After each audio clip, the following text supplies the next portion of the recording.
ang mahalaga tayo dito. At lalong-lalo na ang ating nag-iisang mujahidin, ang representante ng ating butihing Senador Robin Padilla, si Ma'am Samira Gutok.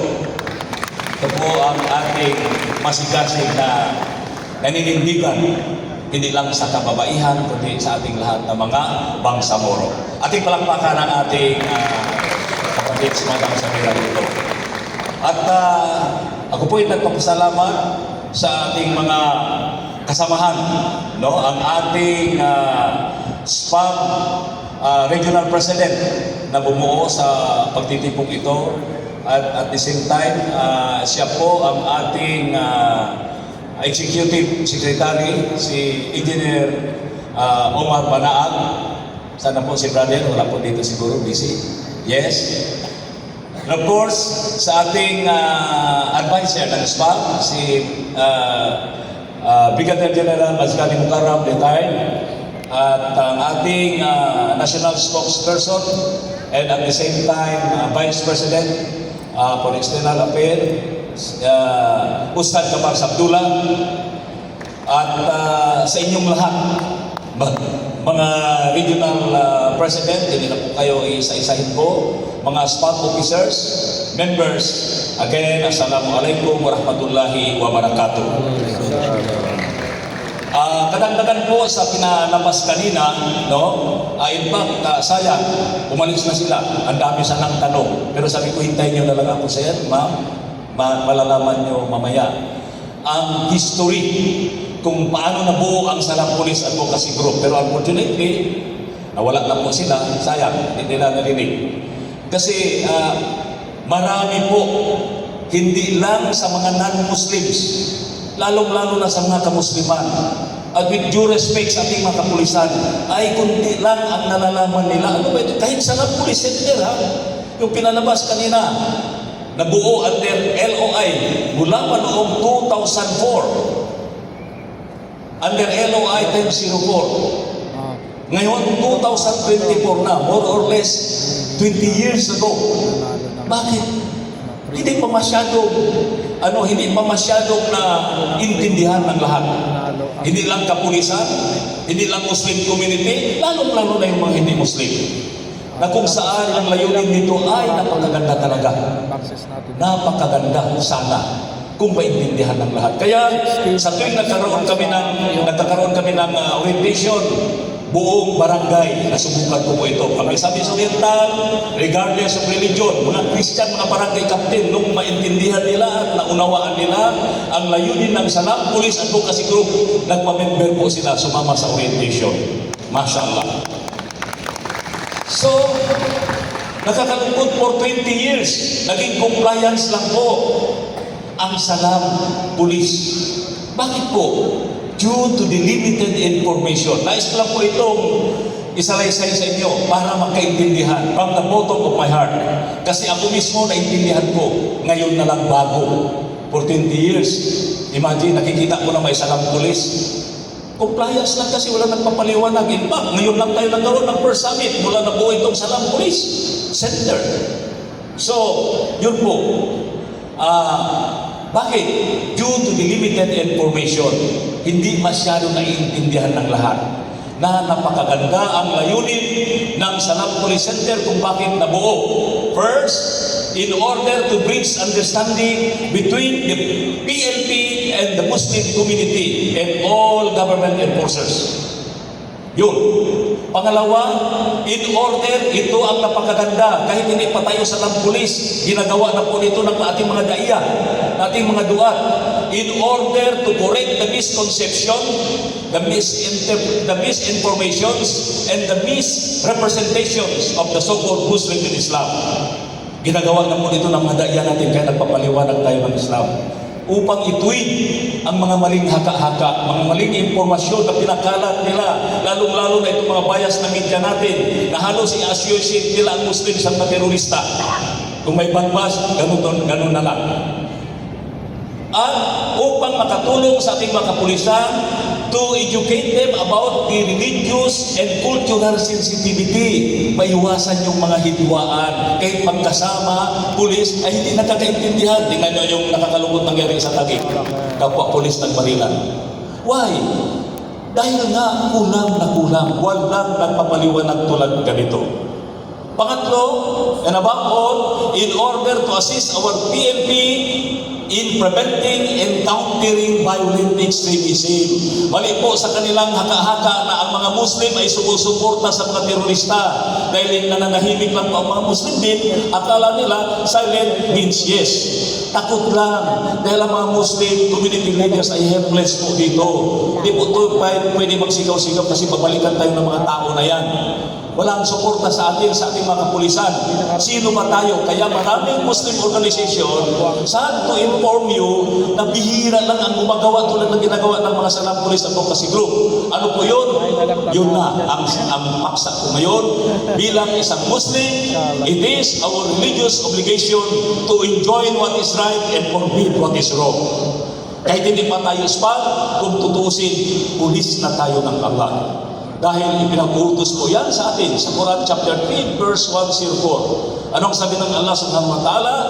Wal takum minkum ummatun yad'una ilal khair wa ya'muruna bil ma'ruf wa yanhauna 'anil munkar wa ulaika humul muflihun. And let there arise a group of people from among you. Magbuo kayo ng mga grupo mula sa inyo. Sa anong layunin? For what purpose? Upang ipag-utos ang mabuti at pigilin ang mga kasamaan. Yun ang layunin natin. Pangalawa, anong sinabi ng Allah subhanahu sa Quran? Sa chapter 5 verse 2, sabi ng Allah subhanahu wa ta'ala, wa ta'awanu 'alal birri wa taqwa wa la ta'awanu 'alal ithmi wal 'udwan. Magtulungan kayo sa mga gawaing mabuti upang maging matakutin sa Diyos at huwag kayong magtulungan sa mga kasamaan at mga kasalanan. Ano pa? Sinabi ng Rasulullah sallallahu alaihi wasallam sa kanyang hadis, man ra'a minkum munkaran fayughayyiru bi yadihi. Kayong mga Muslim, kung may makikita po kayong mga masasama, mga mungkar, pigilin ninyo ng inyong mga kamay. Pa in lam yastati pabilisanihi. Kung hindi nyo kaya, dahil wala kayong authority, yung pipigilin nyo may baril, kayo wala kayong baril, we don't have the authority, kahit sa salita na lang, payuan natin. Kung hindi pa rin natin kaya, dahil takot tayo, pabikalbihi, wadadika lapadul iman. Kung hindi pa rin natin kaya, dahil malakas, takot tayo, kahit ating ipagdasal na lang na sana mabago ang ating kapatid. So sa makatwid, being a Muslim, kung naintindihan natin, kahit hindi pa tayo spag, pulis na tayo ng Allah, ito ang hindi naintindihan. Being a Muslim, whether we like it or not, sa ayaw at sa gusto natin, pulis tayo ng Allah. Pulis tayo ng Allah. Kasama yan sa ating religious obligation. So, kung tutusin, ang Muslim ay solusyon ng problema ng ating lipunan. Hindi po tayo basag na bote na nakakasugat sa ating mga kasamahan, regardless of religion. Pag sinabing Muslim, dapat solusyon tayo ng problema. Kasi pulis tayo ng Allah. Ano bang pinagbabawal ng Allah na hindi pinagbabawal sa ating mga kapulisan? Ang mga kapulisan, hinihuli nila yung mga krimen. Bakit sa Muslim, okay ba? Okay ba magnakaw ka, mag-rape ka, bumatay ka? No. Yung mga shabu at lahat ng mga masasamang gawain, hinuhuli ng mga kapulisan. Bakit? Titingnan lang ba natin? Kung may nakikita tayo, at marami pang ibang mga krimen. So sa makatwid, kung ano ang pinagbabawal natin mga kapulisan, ay ganun din dapat gawin ng mga Muslim dahil pulis tayo ng Allah. So yun mga kapatid, dahil sa nakikita ko, kaya maraming nagsasabi, kinukot nila sa Quran, Inna Allaha la yughayyiru ma biqaumin hatta yughayyiru ma bi anfusihim. Allah will never change the condition of the community until and unless magbago tayo sa ating sarili. Now, pulis man kaya tayo ng Allah. Bakit ang mga Muslim, lugar ng Muslim kinatatakutan? Sakay ka ng taxi dito sa Manila. Saan ka, sir? Maharli ka. Ako, sir, pasensya na, sir. Hindi ako papasok, sir, ha? Dito na lang, sir. Saan ka, sir? Sa Quiapo. Ako, sir. Hindi po ako, sir, papasok ng Quiapo. Pulis ng Allah, community ng Allah, khaira umma, kinatatakutan. Ganon din sa Kulyat doon sa Quezon City. Mga kapatid, may problema ata. There is problem with us. Di ba? Pulis tayo ng Allah, kay Rauma, kinatatakutan ang lugar natin. Huwag ka na pupunta sa Mindanao, huwag ka na pupunta sa Cotabato, sa Lanao, at saka sa Basilan, sa Hulo. Malayo yun. Dito na lang tayo. Bakit? Yan. May na-miss po tayo doon, mga kapatid, na pinakamahalagang religious obligation natin. Hindi lang tayo magdasal ng 5 times a day. Magdikir tayo, mag-hajj, mag-fasting tayo. It will never change our condition.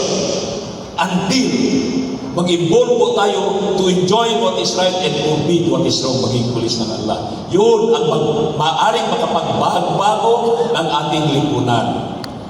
Magdasal ka man ng 5 beses sa moske, magdikir ka man magdamag, mag-araw sa buong buwan.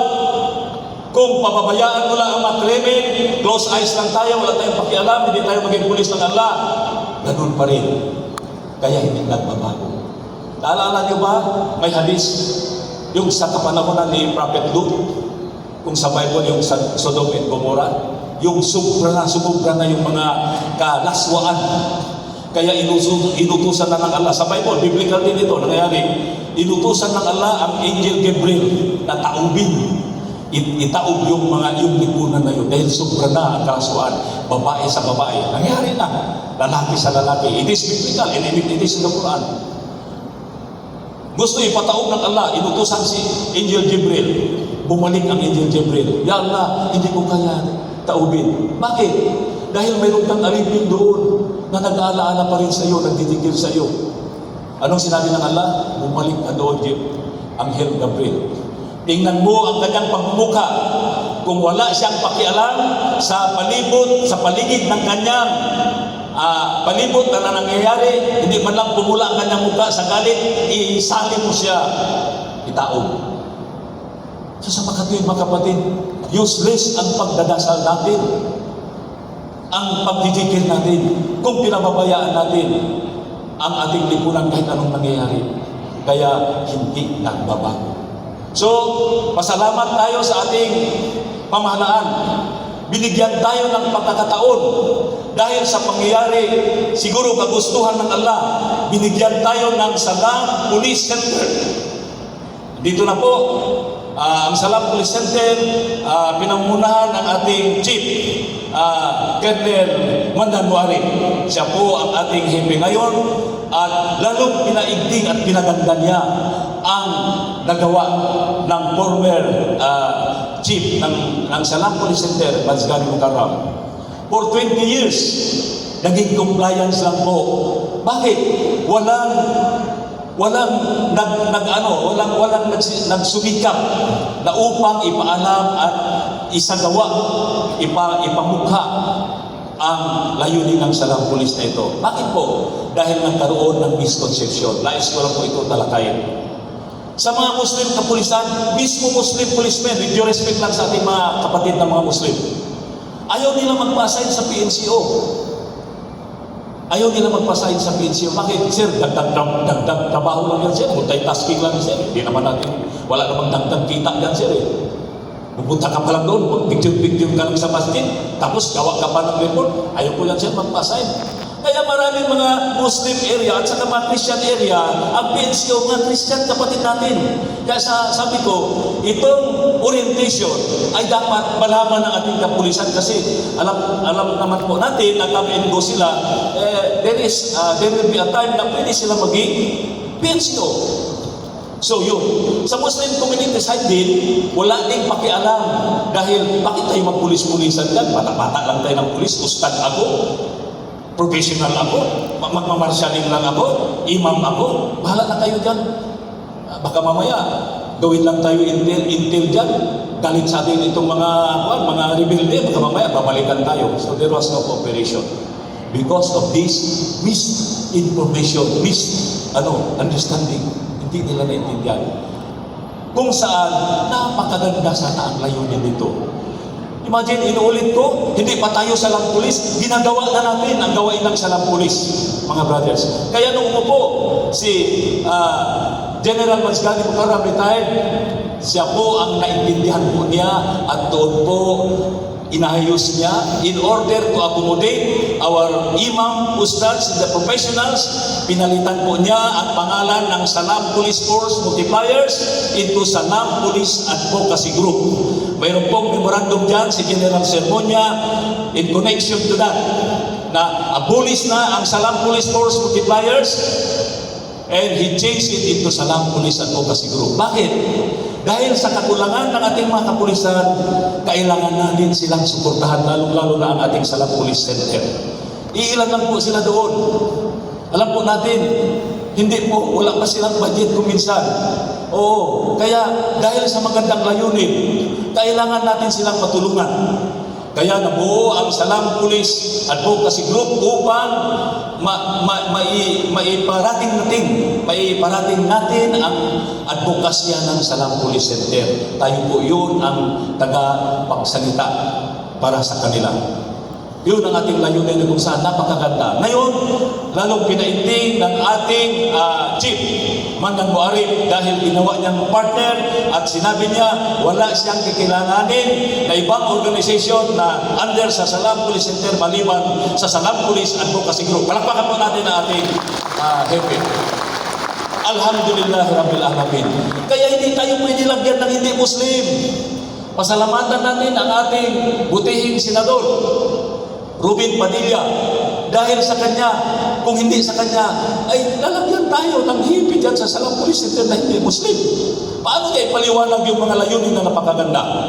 Who can be better than the Muslim to explain those objectives? Napakaganda. Kaya kailangan po Muslim. So alhamdulillah, tayo po ay maswerte dahil suportado po tayo ng ating butihing hepe ngayon na kung saan namumulat din po siya sa Basilan. Yan, magkatabi dalawang magkababayan, si Ustad Kamar Sabdullah from Basilan po sila. So, alhamdulillah, brother, patuloy ngayon, mas lalong pinigting, kaya dito pa rin tayo ngayon. Kung hindi lang siguro siya ang naging hepe, ewan ko kung saan na tayo ngayon. Lalong-lalo na sa suporta ng ating mga kapulisan. Kaya ngayon, may bago akong kaibigan na Bisaya, si Police Major Tigbaw. Andito po ang ating NCR, Salam PCO. Napakalapit po ng kanyang puso sa isa. Sa tagal namin ang usap-usap, alhamdulillah, sabi ko, Sir, rest assured na ngayon nasa Salam ka, marami kang matutunan sa Islam at marami din kami matutunan sa iyo. So napakaganda po. Pasalamat tayo sa ating mga kapulisan na dito ngayon. By the way, nais ko pong ipaalam sa inyo, mas aktibo pa yung mga non-Muslim Salam PNCO natin doon sa mga ibang area kaysa mga Muslim, with due respect lang sa iba. Bakit? Naintindihan nila, ganito pala at gusto silang tumulong sa mga kamusliman na maging mabuting Muslim. So alhamdulillah mga kapatid, ipaalam natin sa kanila na tayong mga Muslim, hindi natin sinusuportahan yung mga terorista. In fact, Islam is the most anti-terrorist religion. Why? Sinabi ng Allah sa Quran, chapter 5, verse 22. Anong sinabi ng Allah subhanahu wa ta'ala? Man katalan nafsa bigayri nafsin aw pasadin fil ard, pakaannama katalan nasa jami'an. Whosoever kills a single life, kung sino mang kikitil ng isang buhay, hindi sinabi buhay ng Muslim, buhay regardless of religion. Kung sino mang kikitil ng isang buhay, ay para na rin kinitil nila ang buhay ng isang tauhan sa sanlibutan. Imagine, mayroon mong terorista ganon, tapos magpapasabog ka ng sarili mo, tulad nangyari doon sa Cathedral sa Ulo, magpapasabog ka, Muslim Christian mamamatay kasama ang mga pusa. Tulad doon sa Marawi, nagdadasal yung mga kapatid nating Kristiyanos doon sa Eliseo, papasabugan mo. Sang-ayon mo yun sa versikulo na binasa ko sa Quran? Brother, that is a blatant contradiction. They will not go to heaven, but surely they will go to hell. Yun ang gusto nating ipaalam sa ating mga kapatiran. Hindi po ganun ang Islam. Ang Islam ay kapayapaan. So therefore, tayo mga Muslim, we should be the ambassador of peace. Dapat makikita nila sa atin ngayon ang tunay na kapayapaan. Kaya, alhamdulillah, ako po'y nasiyahan at binigyan tayo ng pagkakataon ng ating pamahalaan na magkaroon ng Salam Police Advocacy Group upang magkaroon na po tayo ng hambingan, maihambing tayo. Kung gusto niyo tunay na mga Muslim, tingnan niyo ang mga spot.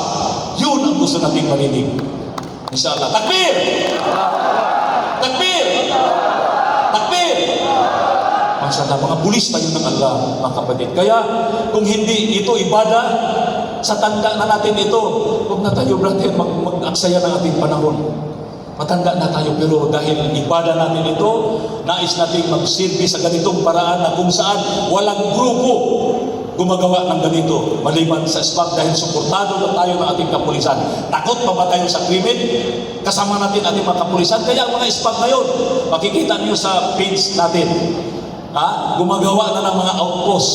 Hindi na problema yung mga Muslim community na may SPAC outpost dahil tayo na mismo ang pupulisya, ang magpupulis sa ating lipunan. Hindi na tayo problema, alhamdulillah. So, inshallah, I hope in the near future, makikita natin na aktibo yung mga salam pulis dyan sa Maharlika para hindi na tayo katakutan. Mga salam pulis sa Quiapo, dito kayo. Sana, this is a big challenge to us. Mga salam pulis sa Kuliat, sa Quezon City, ipakita natin na may salam pulis, na pulis tayo ng Allah. Hindi tayo pasaway. Hindi tayo pasaway. Gusto natin makita at marinig sa ating mga kapatiran. Nag-uumpisa na ito sa mga kapatid natin mga Kristyano sa mga non-Muslim area. Nung mag-outpost ang mga SPAC, anong sabi nila? Tingnan mo, mabuti. Mga Kristiyan kapatid natin Kristyano sabi, mabuti pa itong mga salam. Walang sweldo, pero duty.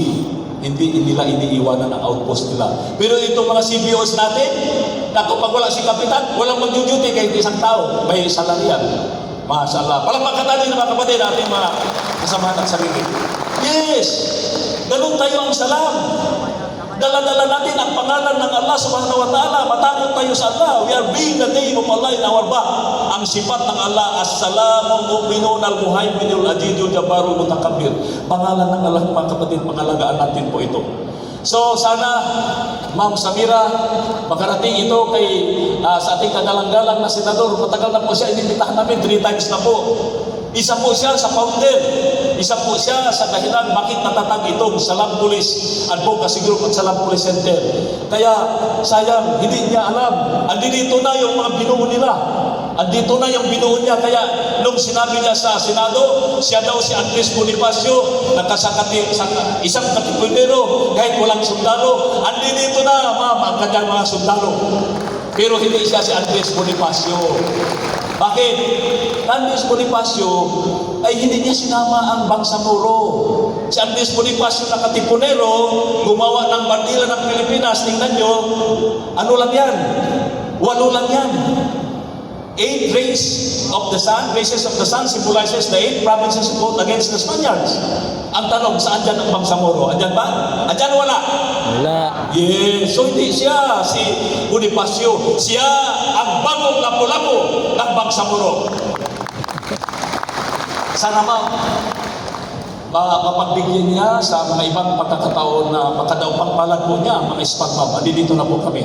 Sa dami namin, hindi na kailangan ng sundalo. Dito mga SPAC member na handang magserbisyo bilang pulis ng Allah subhanahu wa ta'ala. Kaya suportahan natin dahil ating malaking pagpapasalamat sa ating senador na sinuportahan niya ang SPAC, ang Salam Police Center na hindi niya pinalagyan ng non-Muslim officers. At lalong-lalo na ngayon, sinuportahan niya pa rin ang proposal ng ating hepe ng Salam Police Center.